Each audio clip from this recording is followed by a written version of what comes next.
The Global Education Monitoring Report was born 20 years ago. In 2015, it received an official mandate to monitor countries' progress towards the education goal in the 2030 Agenda, SDG 4. Published by UNESCO, the report has two defining features. First, it mobilizes its own resources. Second, the report is editorially independent. This means it is not beholden to the interests of any country, organization, agenda, or group.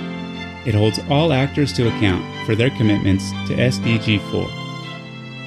It aims to be the main resource for decision makers on inclusive and equitable quality education. It has produced one global report almost every year since 2002.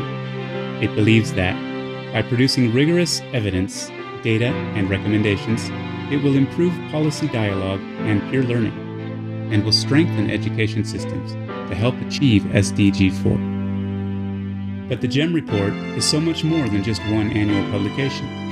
It produces regional reports, gender reports, reports written with and for youth, and policy papers on specific issues. These are published in multiple languages. From conception to publication, one report takes 18 months. Hundreds of thousands engage with the findings when they are published, via events, videos, animations, blogs, and the media. Multiple partners are involved. For instance, for its regional report series, including a new spotlight report on foundational literacy and numeracy in Africa, for research on education finance, to monitor the G7 global objectives on girls' education, and on the results report of the Global Partnership for Education. 4 websites inform education action around the world. HERE compiles national profiles of education laws and policies to help countries learn from each other. SCOPE provides interactive narratives of the main issues in SDG 4. VIEW compiles multiple data sources to estimate out-of-school and completion rate trends. WIDE visualizes education inequality between and within countries. These last two activities are part of a strong partnership with the UNESCO Institute for Statistics that extends to helping countries set national SDG 4 benchmarks.